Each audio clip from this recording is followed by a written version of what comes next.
Para esse momento de ouvirmos a palavra do Senhor, nós vamos falar sobre os sinais de uma vida transformada com Jesus, sinais de uma vida verdadeiramente transformada com Jesus.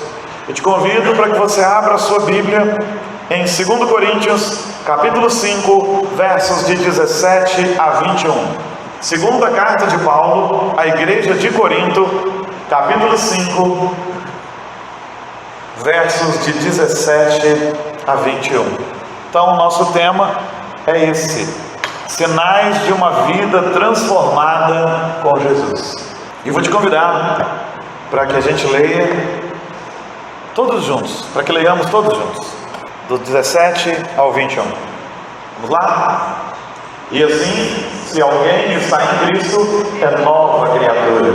As coisas antigas já passaram, eis que se fizeram novas. Ora, tudo provém de Deus, que nos reconciliou consigo mesmo por meio de Cristo e nos deu o ministério da reconciliação. A saber que Deus estava em Cristo, reconciliando consigo o mundo, não imputando aos homens as suas transgressões, e nos confiou a palavra da reconciliação. De sorte que somos embaixadores em nome de Cristo, como se Deus exortasse por nosso intermédio. Em nome de Cristo, pois, rogamos que vos reconcilieis com Deus. Aquele que não conheceu o pecado, Ele o fez pecado por nós, para que nele fôssemos feitos justiça de Deus. Justiça de Deus. Então, precisamos pensar sobre esses sinais que nos acompanham, que acompanham uma vida transformada. E a gente pensa que antes, os crentes eles eram fáceis de ser identificados. Antigamente, você conseguia identificar um crente com uma certa facilidade na sociedade. O crente não bebia, e pasme, hoje em dia tem alguns que, o crente ia sempre para a igreja, para a casa do Senhor. Agora, nós temos N argumentos aí para não se ir à casa do Senhor. O crente carregava a Bíblia, hoje em dia nem todos carregam. Eu sei, agora nós temos os smartphones e tudo mais. Mas antes mesmo da gente ter smartphone com aplicativo de Bíblia e tudo mais, já tinha uma turma que gostava muito desse negócio. Pelas suas roupas você discernia um crente, pelo seu comportamento você discernia um crente, pelas suas palavras você discernia um crente. Hoje parece que está tudo ficando muito igual. Não é mais como era antigamente. Não era mais, não é mais. Agora a gente vive um tempo de uma certa confusão. Em alguns momentos você não consegue mesmo discernir um crente de um não crente, ou em muitos momentos. E muitas vezes você não consegue nem discernir uma igreja daquilo que não é igreja. Outro dia alguém pegou uma foto de uma rave e uma foto de um culto jovem numa igreja. O ambiente parecia a mesma coisa. Luz negra, gelo seco, estava tudo assim tão igualzinho, pessoal. E eu não estou querendo tecer nenhuma crítica agora ainda a isso não, mas está muito parecido. Às vezes o cristão vai em algum lugar e eu não sei se já aconteceu com você, mas já aconteceu comigo, de às vezes as pessoas, e mesmo antes de eu ir ao pastorado, você chega numa rodinha, vamos mudar de assunto, porque fulano é crente, ele não gosta desses assuntos não. E mudava. Hoje em dia está muito comum, eles continuam, ou se não continuar, pode continuar, normal. E sob o pretexto de ganhar o mundo, às vezes as pessoas estão sendo engolidas pelo mundo. Eu vi um ditado tão interessante, uma coisa tão interessante, há um tempo atrás, dizia o seguinte, que quando o barco entra no mar, isso é uma bênção, ele navega, te leva para outro lugar. Mas quando o mar começa a entrar no barco, aí nós temos um problema. Então quando a igreja entra no mundo, é uma bênção. Mas quando o mundo começa a entrar dentro da igreja, aí nós temos um problema. Considerando que nós somos igreja, quando a gente começa a se mundanizar, vamos dizer assim, então a coisa fica complicada. Para nós, tudo é uma questão espiritual. Para a gente que é crente, se você é um reformado, você aprendeu que tudo é uma questão espiritual. Tudo da nossa vida é. Mas quando você deixa os princípios de Deus e começa a ficar igual a todo mundo, aí você tem um problema.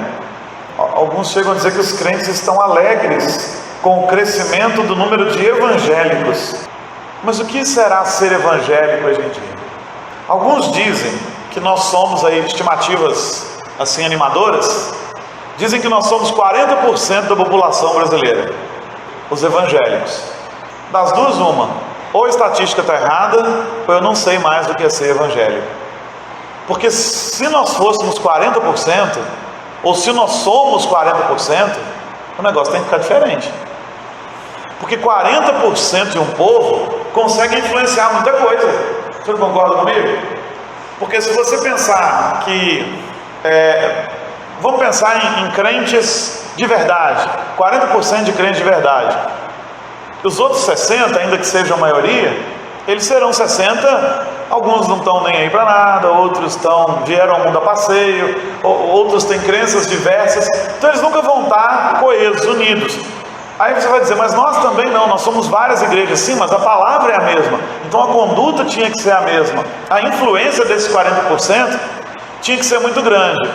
Seja honesto comigo, você acha que nós temos influenciado assim a nossa nação para que ela seja mesmo transformada? Pensando na nossa condição de país, você acha que nós somos 40%? Ou se somos, está fazendo alguma diferença? Não, pastor, mas aí vai ter o evangélico liberal, vai ter o evangélico não sei o quê. Então a gente precisa redefinir isso, porque para mim ele não é evangélico. Se ele fosse evangélico, ele estaria prezando pelo evangelho. Ah, mas cada um tem uma compreensão diferente da Bíblia. Mas não tem que ter compreensão diferente da Bíblia. A Bíblia é clara. Adultério é adultério, não adulterar é não adulterar. Ah, mas eu não penso dessa maneira. Ah, mas eu não vejo assim. Então, você precisa pensar se você quer seguir as Escrituras.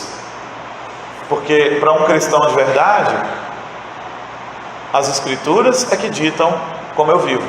E não eu torço as Escrituras para fazê-las pensar aquilo que eu quero. E no básico mesmo, a gente pode ter diferenças doutrinárias em outras áreas, mas assim, o básico já é suficiente para influenciar um país. Não roubar. Os 10 mandamentos já são suficientes para mudar um país. Adorar a Deus sobre todas as coisas, não ter outros deuses diante de nós, honrar pai e mãe. Tem uma turma grande que não honra mais pai nem mãe, ouviu mais outras coisas do que a Bíblia. Não matar, não adulterar, não furtar, não cobiçar nada do próximo. Só isso aí já seria, porque isso é o princípio. Se eu não furto, eu não posso furtar de maneira nenhuma. Se eu não posso roubar, eu não posso roubar de maneira nenhuma. Nem fisicamente, nem virtualmente, nem de jeito nenhum. Eu não posso nem colar. Porque colar é roubar conhecimento que você não adquiriu. Então já começa lá na escola. Vocês estão entendendo o que eu estou querendo dizer? Eu estou querendo dizer para você que se nós somos evangélicos e somos 40%, isso já é suficiente para mudar muita coisa. Talvez a gente tenha que redefinir a palavra evangélico então. Talvez ela esteja desgastada. Mas, pensando um pouco mais à frente, a gente tem que entender que o cristão precisa ter identidade. O cristão de verdade precisa ter identidade. Se de repente amanhã ou depois o nome evangélico já não nos caiba mais, que agora todo mundo quer ser, nós então precisamos nos identificar para que o mundo entenda que nós somos diferentes. Porque os nomes que a gente recebe ao longo da história são muito fortes. Os do caminho, porque a igreja estava sempre no caminho evangelizando. Crentes, porque eram as pessoas que criam em Cristo Jesus. Cristãos, pequenos cristos. Cristãos são pequenos cristos, protótipos de Cristo. Olha os nomes fortes que o Senhor tem nos dado e as pessoas têm nos dado ao longo da história. Cristão, um pequeno Cristo, um protótipo de Cristo, um Cristo em miniatura, é o que nós somos. Olha as identidades que nós recebemos ao longo da história. Protestantes, porque protestávamos contra o erro. Reformados, porque queríamos uma igreja livre de todo o erro. Evangélicos, porque cremos no Evangelho. E no Rio costuma-se dizer, quando alguém converte, que virou Bíblia. Bíblia. Tinha até uma dona da Mangueira aí, um vídeo rodando, já até de uma entrevista mais antiga, falando que estava muito difícil, que estava sobrando fantasia na escola, porque agora essa turma nova vira Bíblia e não quer mais o carnaval. Eu falei, puxa vida, que adjetivo maravilhoso, né? Ninguém me ofenderia se me dissesse assim, você virou Bíblia, rapaz. É tudo que eu queria, poder virar a Bíblia, ao ponto de as pessoas lerem a Bíblia em mim. Até trabalhamos esse tema uma vez, aí, tempos atrás, lendo a palavra, a Bíblia, né, para que as pessoas leiam a Bíblia em mim, de tal maneira. Então o cristão precisa ter uma identidade bem definida. Nós não podemos ter uma identidade que se misture com a desse mundo, que seja igual a desse mundo. A palavra de Deus então nos adverte sobre algumas coisas interessantes, alguns pontos interessantes. O primeiro, ela nos adverte sobre gente que está vivendo o poder do reino, mas não é do reino. Olha que tristeza. A Bíblia diz que existe gente dentro das igrejas que está vivendo, provando, experimentando o poder do reino, mas ele não é do reino, ele não vai morar no céu com Jesus. Ele está vivendo um engano, porque ele está se enganando. Lá em Mateus 7, 21 a 23 diz assim, então confere lá. Depois você volta para o texto básico, nós vamos trabalhar também. Confere, porque vai que o pastor, né, está torcendo a palavra. Em Mateus 7, 21 a 23 diz assim: nem todo o que me diz Senhor, Senhor entrará no reino dos céus, mas aquele que faz a vontade de meu Pai que está nos céus. Muitos naquele dia hão de dizer-me: Senhor, Senhor, porventura não temos nós profetizado em teu nome, e em teu nome não expelimos demônios, e em teu nome não fizemos muitos milagres? Então lhes direi, isso é Jesus falando, então lhes direi explicitamente: nunca vos conheci, apartai-vos de mim, os que praticais a iniquidade. São os falsos profetas. Olha porque nós precisamos ter uma identidade bem definida. Tem gente que vive o poder do reino, está provando aqui, mas não vai morar no céu. São os falsos profetas. E aí você entende, né? Como que alguém pode viver uma vida tão terrível, de tão mau testemunho, e ainda assim acontecem milagres lá onde ele está? É porque Deus tem misericórdia daquele que está ali precisando do milagre. O sujeito está dizendo para o Senhor, em teu nome eu expeli demônios, mas quando Jesus disse, eu não conheço vocês, ele está dizendo, eu mandei o demônio embora por misericórdia do endemoniado, mas não é você que fez não. Senhor, em teu nome eu curei enfermos, e Jesus está dizendo, não, eu curei por misericórdia do enfermo, mas você não é, né? O poder não é seu, a graça não é sua. Já pensou que assustador você pensar que alguém possa ter sido usado por Deus para fazer milagres, para fazer tantas coisas, mas no último dia ele dizer, não, mas eu não te conheço. Eu conheço aquele que foi curado, eu conheço aquele que foi liberto, mas eu não te conheço, não para entrar no reino. E Jesus deixa bem claro que o negócio não é ter feito milagres, não é ter expelido demônios, o negócio é fazer a vontade do Pai.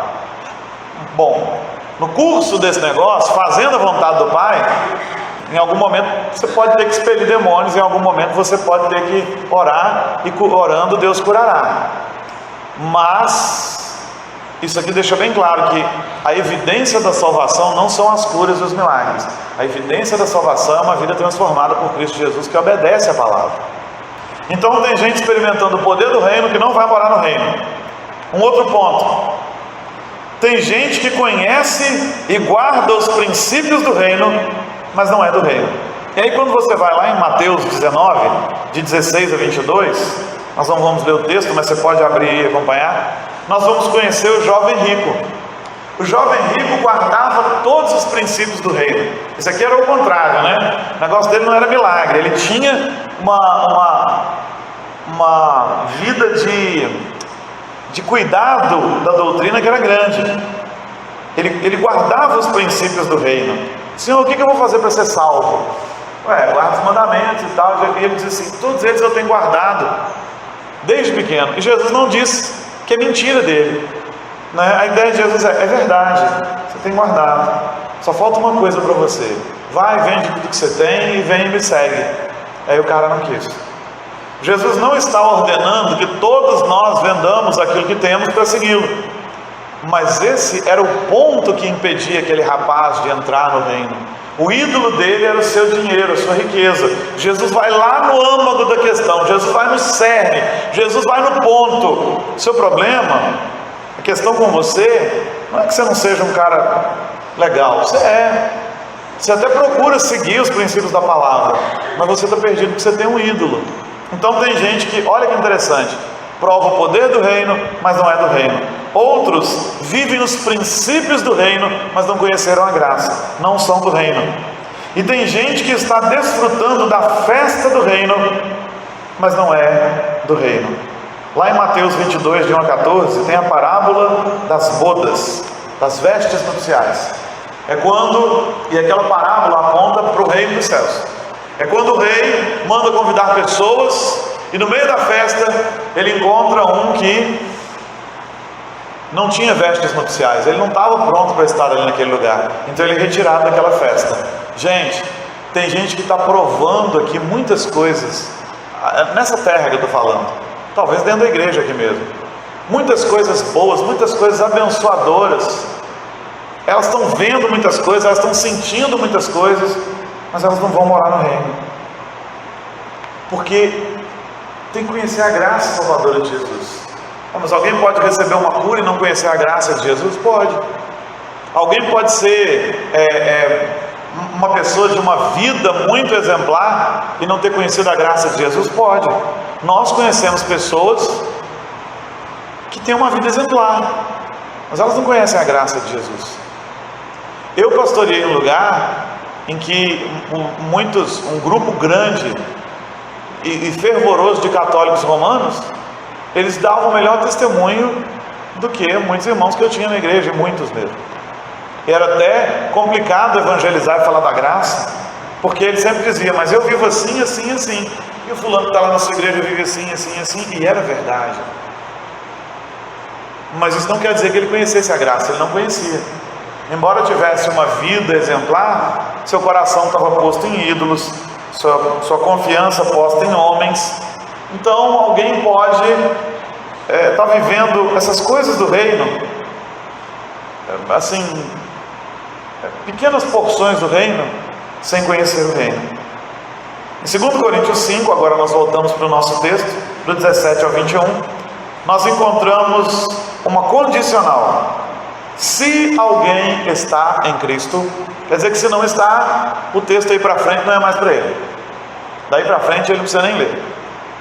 Mas se alguém está em Cristo, é o que o texto diz, é a condicionante, e essa condicionante está seguida de características que servirão para a nossa autoavaliação, para a gente pensar como é que a gente está vivendo diante de Jesus.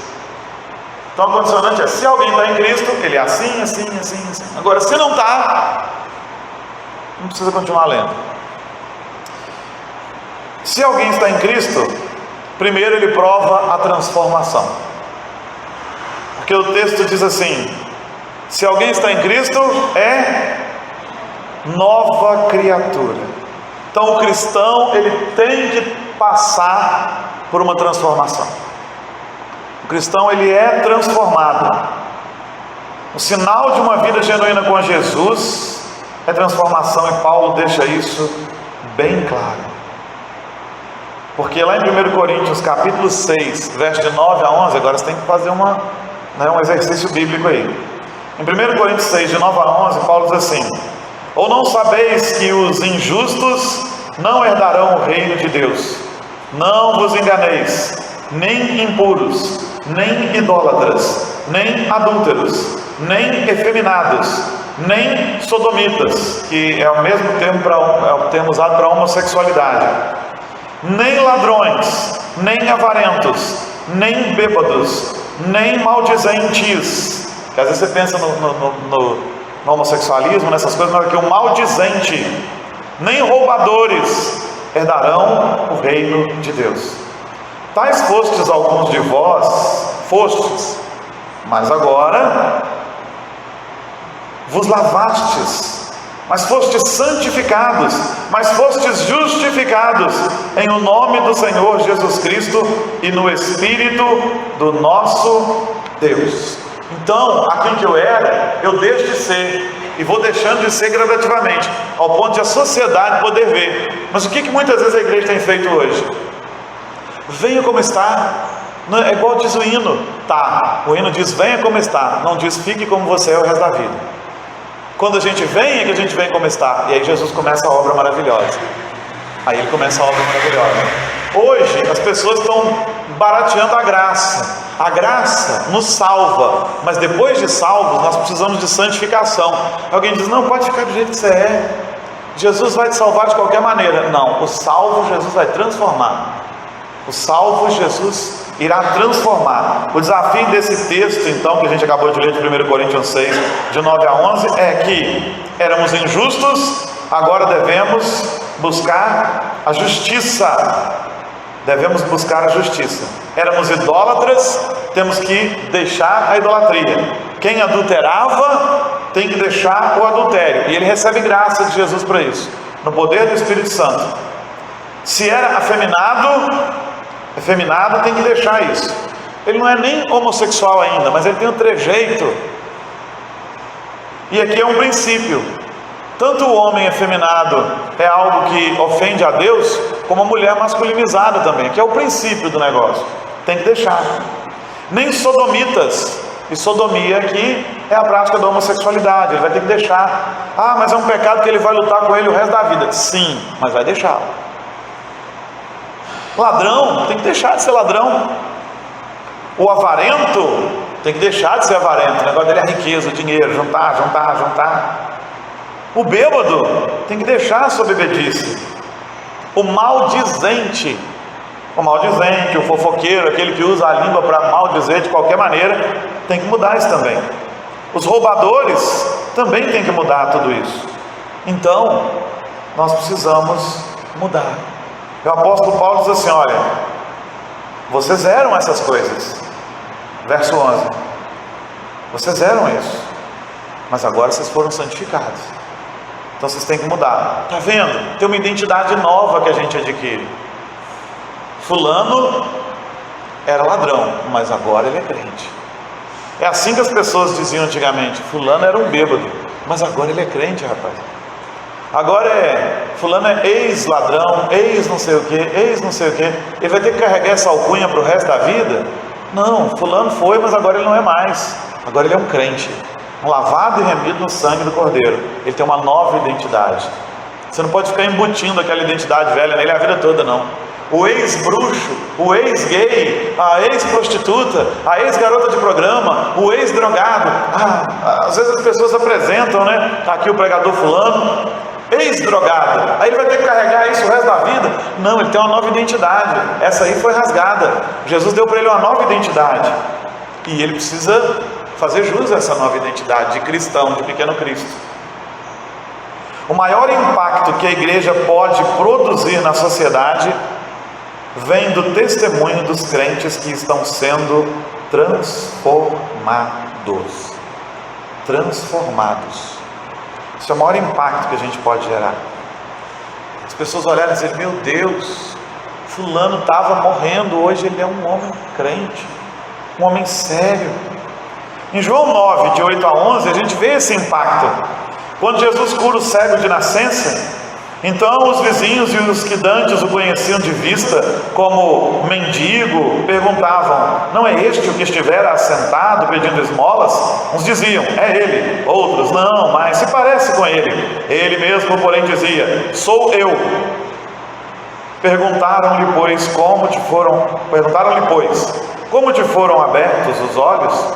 Respondeu ele, o homem chamado Jesus fez lodo, untou meus olhos e disse-lhe, vai ao tanque de Siloé e lava-te. Então fui, lavei-me e eu estou vendo. Olha o testemunho de Jesus aí. Quem foi que mudou sua vida? Jesus. Ele mandou fazer um negócio lá no tanque, lavar um lodo que ele fez lá, e eu estou vendo.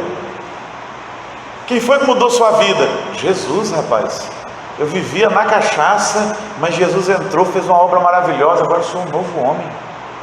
Quem mudou a sua vida? Jesus. Eu era um fofoqueiro, mas Jesus trabalhou ali na minha língua e eu sou uma nova criatura. Gente, o impacto que isso traz na sociedade não tem preço. É o que abre as portas para você pregar a palavra. E as pessoas vão te ouvir, sabe por quê? Porque elas estão vendo a graça manifesta na sua vida. Agora, se a gente é igual, mas você é crente? Sou. Gente, eu estudei com um rapaz anos a fio. Aí um dia o Senhor Jesus me alcançou, eu fui para a igreja presbiteriana. Cheguei lá no domingo e falei, ó, que legal, você está aqui visitando? Ele, não, eu sou membro aqui. Desde quando? A vida toda. Eu nunca soube que ele era um cristão. Ele não dava indícios disso, ele não nem imaginava. Então a primeira característica de um servo transformado, de um servo de Cristo, alguém que de fato foi transformado por Ele, vai morar no céu, a primeira característica é transformação. Ele é transformado. A segunda é libertação. Mas antes de irmos para a segunda, alguma colocação até aqui? Você gostaria de falar? Não? Segunda característica dessa pessoa que tem nova identidade: libertação. O texto diz: as coisas antigas já passaram, eis que se fizeram novas. Libertação do quê? Libertação da prática do pecado é sinal de vida com Jesus. Quando você vence um pecado, isso é sinal de que você tem vida com Jesus. Ele está agindo na sua vida. Você não é perfeito, e a gente vai vencendo cada pecado, um por dia. Um por dia. Porque se no dia da sua conversão Deus abrisse uma lista e dissesse: está aqui, ó, todos os seus pecados que você vai ter que vencer hoje, você vai largar hoje, você ia olhar para aquilo e falar assim: Deus, não dou conta não, vou voltar para onde eu estava mesmo. Então não é assim que Ele faz. Ele te dá a consciência de pecado, você pede perdão, e quanto mais você vai vivendo a vida cristã, mais vencedor você vai sendo sobre o pecado. Um dia você domina a sua língua, que é o mais difícil, segundo Tiago, né? Acho que é a última coisa que a gente vai dominar. Você domina o seu vício, você vence a sua idolatria, você vence maus hábitos, vence maus costumes, e assim a coisa vai acontecendo. O nome disso é santificação. E a gente costuma resumir, né? Eu ouvi esse resumo há muito tempo. Santificação é: hoje eu sou melhor do que ontem, amanhã eu serei melhor do que hoje. E cada dia a gente vai vencendo um pecado, porque nós temos pecado. Se dissermos que não temos pecado, nós mentimos, como diz o apóstolo João. Então nós pecamos. Mas a libertação, ela acontece, e ela acontece em muitos momentos. Hoje eu venço uma coisa, amanhã eu venço outra, depois eu venço outra. Eu não sou perfeito, eu estou caminhando para a perfeição. Eu não serei perfeito aqui na terra, serei perfeito lá na glória. Mas isso não me dá o direito de dizer: já que eu não vou ser perfeito aqui, deixa eu ficar do jeito que eu estou. Não, nós estamos nos preparando para a glória. O apóstolo Paulo diz que nós somos nova criatura, as coisas se fizeram novas. O pecado está presente na vida do cristão, mas o pecado não é mais um estilo de vida. Então o texto que eu citei de 1 João 5, 1 João 1, do verso 5 até o capítulo 2, verso 1, vai dizer que nós temos cometido pecado, mas nós temos advogado junto ao Pai, que é Cristo Jesus. E é essa vitória diária sobre o pecado que vai impactar a sociedade, que vai mudar a nossa vida. Vai mudar a nossa vida cada dia. O Espírito Santo vai nos ajudando, nos convencendo, e isso precisa da palavra. Porque quando você lê a palavra, o Espírito Santo te convence. Hoje eu quero que você mude isso. Hoje eu quero que você mude isso. E aí você vai orar ao Senhor e vai mudar. A arma que dá libertação diária, então, é a palavra. No Evangelho de João, no capítulo 8, no verso 32, diz assim: e conhecereis a verdade, e a verdade vos libertará. Então, crente que não lê a palavra vai continuar preso em alguma coisa. Por isso tem muitos evangélicos, entre aspas, que são presos ao Velho Testamento, a superstições, a coisas que o Senhor condena, porque nos arraiais onde ele congrega são ensinados muitos erros. Como ele não lê a Bíblia e não será mesmo estimulado a ler a Bíblia, ele continua preso a muita coisa. Tem muito líder religioso aí que diz que é cristão, que é de Jesus, que não é, e nunca vai estimular o povo a ler a Bíblia, porque quando ele estimular o povo a ler a Bíblia, o povo vai descobrir que aquele cara está errado e não vai seguir mais aquilo. Mas não é só isso. A Bíblia nos liberta do pecado, a Bíblia nos liberta do mal, a Bíblia nos liberta dos maus líderes, a Bíblia é libertadora para nós. Todo crente precisa ler a Bíblia todos os dias. abrir a Bíblia e antes de ler falar: Senhor, fala comigo. O Senhor é o Deus que fala. Em nome de Jesus, fala comigo através do teu Santo Espírito. E lê, entendendo que não é um romance, é a palavra de Deus. E quando terminar, Senhor, fala comigo. O que o Senhor quer que eu mude? O que o Senhor quer que eu acerte? O que está bom? O que o Senhor está me ensinando hoje? Deus fala conosco através da palavra. E ela é a arma que nos liberta.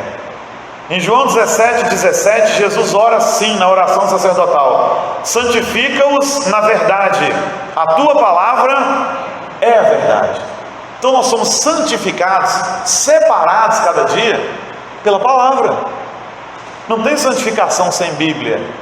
Crente que não lê a Bíblia dá cada mancada, como diz a música aí de um grupo, né? Confunde Ezequias com Ezequiel, né? E vai por aí. Tinha até uma postagem na internet outro dia, né? Eu sei que a referência era de que você poderia sair da cova porque Moisés saiu da cova. Moisés nunca esteve na cova, né? Daniel que teve. Quase que Daniel tinha que chegar e falar: Moisés, sai da cova porque o lugar é meu, troca aí, o leão é meu, seu lugar é outro. O sujeito postou lá: se Moisés venceu a cova, você também pode. Que cova que Moisés teve? Falta de conhecimento bíblico. E o Salmo 119, que fala muito sobre a palavra, no seu verso 9 diz assim: de que maneira poderá o jovem guardar puro o seu caminho, observando segundo a tua palavra? Então a gente entende. Se você só escuta o worship e não lê a Bíblia, seu coração não vai ser puro, não. Você pode escutar louvor o dia inteiro, mas se você não lê a Bíblia, não tem nada. Quer dizer, eu tenho muita coisa contra o worship, mas tem uns bons, pode ouvir, né? Tem uns ruins. Worship, gente, para o pessoal mais antigo, é a tendência de louvor agora, que o pessoal está gravando muito, que a música se repete muito, tem 3 notinhas, nós cantamos worship aí ontem e hoje, né? Mas o que eu estou querendo dizer é o seguinte, que às vezes você pensa: eu sou do louvor, e não lê a Bíblia, e aí não tem libertação na sua vida, seu coração não vai ser purificado. Crente tem que ler Bíblia, músico de igreja tem que ler Bíblia, cantor tem que ler Bíblia, porque senão você pode pegar música que tem heresia. Ontem nós cantamos uma, talvez alguém tenha sentido falta de um pedacinho dela, que o pessoal canta: recai da graça, recai de novo, né? Você não recai da graça. Uma vez na graça, você está inundado por essa graça. A graça não é tirada de você. Aí a gente teve que tirar, isso aqui não dá para cantar, não. Senão a música te doutrina, e te doutrina para o erro. Um pouquinho de Bíblia e de teologia fazia muito bem para esses compositores modernos, mas alguns não estão preocupados em compor conforme a Bíblia, mas em compor para fazer sucesso, para te emocionar. Então você precisa de Bíblia. Você precisa de Bíblia. Isso não é só para o pessoal do louvor, não, para o pessoal da oração também. Já ouvi muito: meu negócio é só orar, pastor.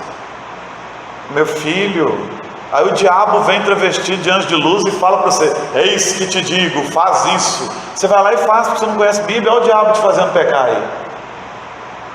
Então tem que ter Bíblia, tem que ter palavra, tem que ter oração também, tem que ter zelo com louvor também, mas tem que ter Bíblia. Ela é a arma de libertação.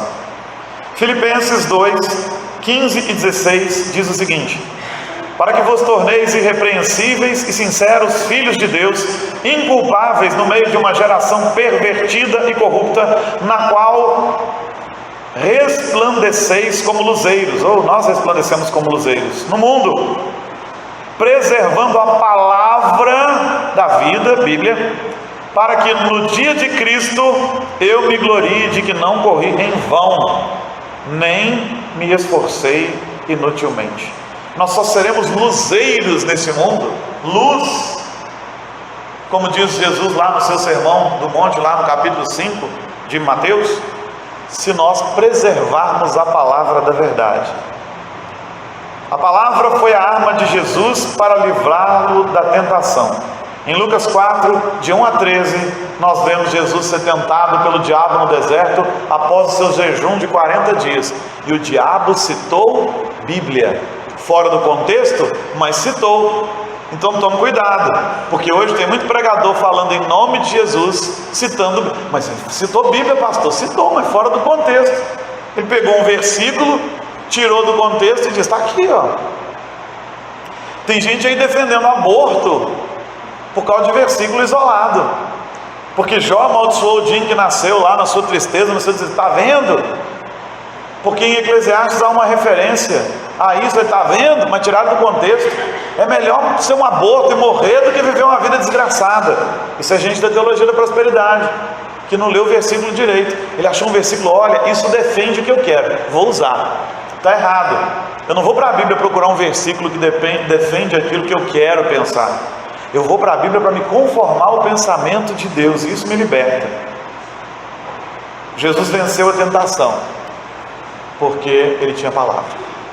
Então, um crente, na sua nova identidade, ele precisa de transformação, ele precisa de libertação.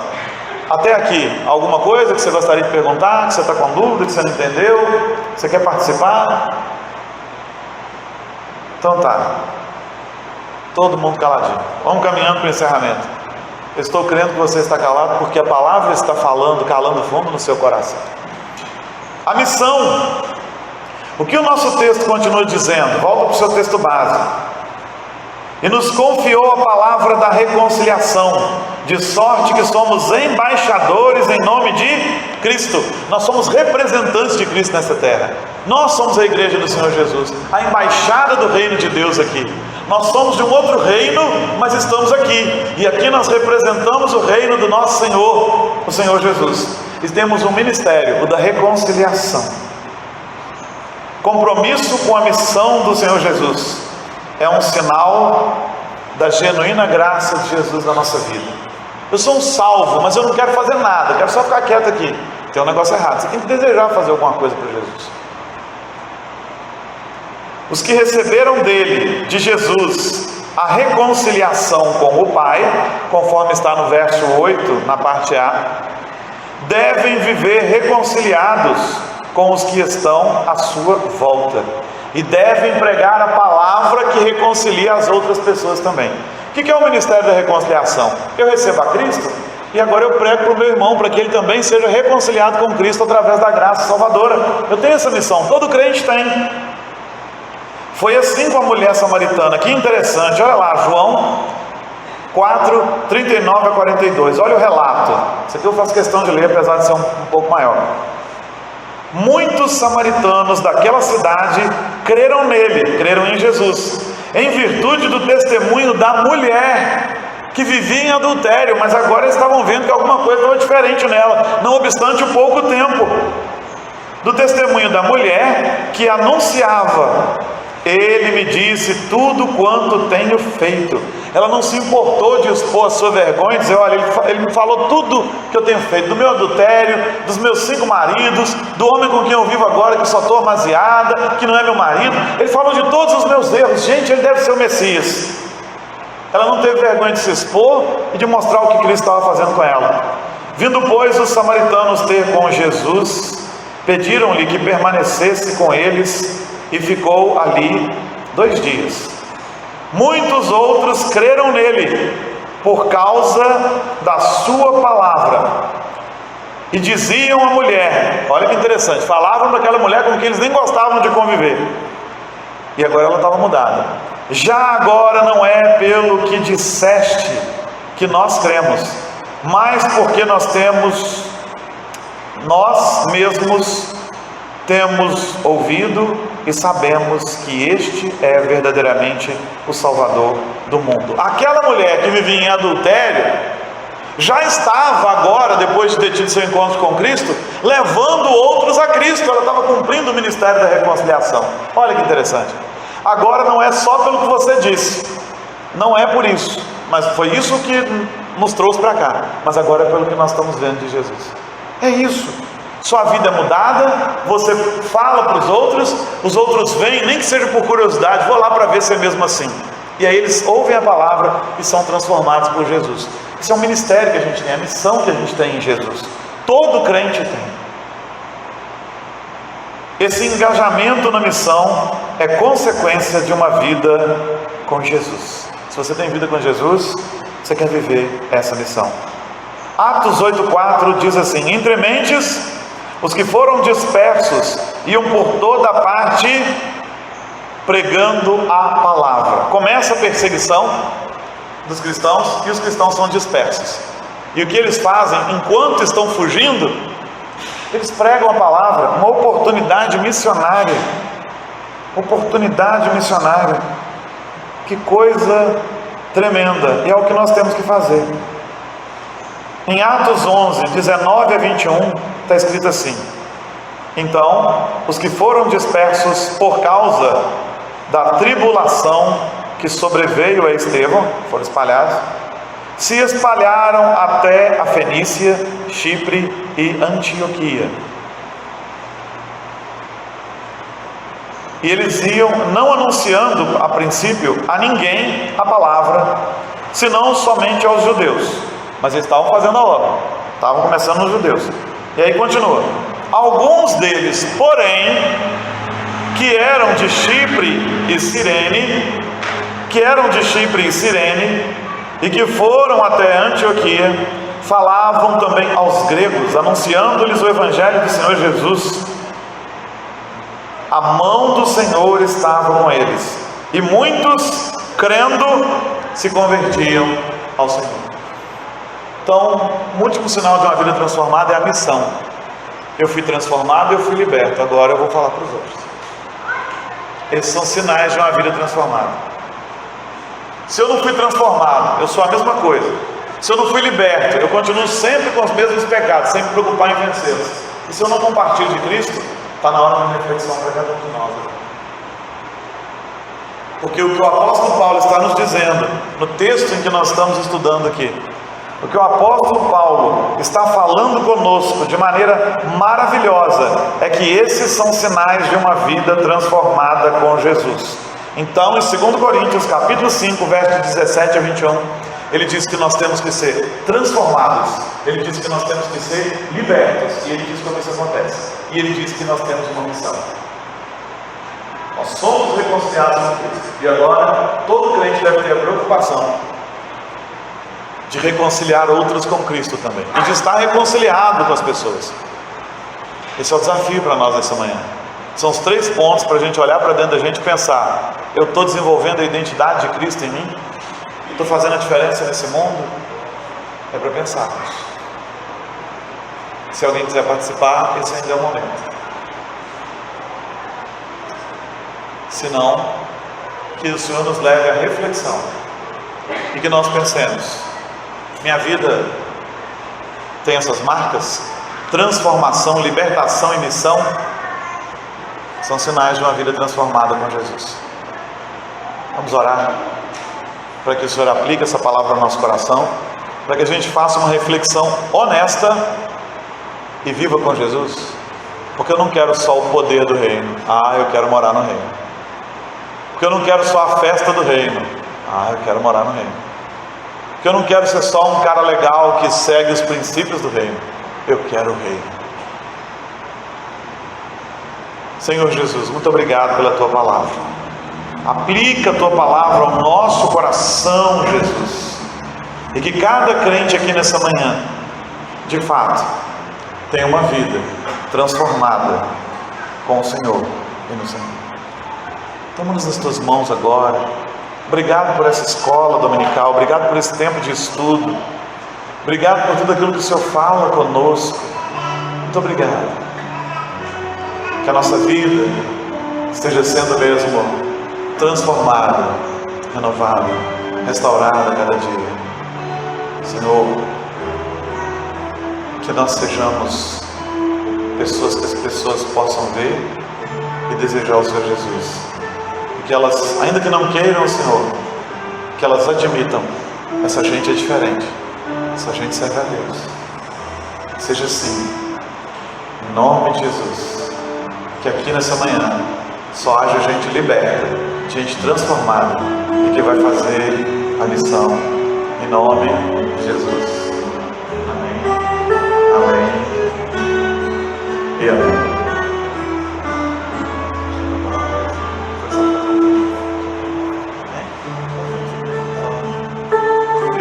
Nós vamos caminhar para o encerramento então, né? Assim.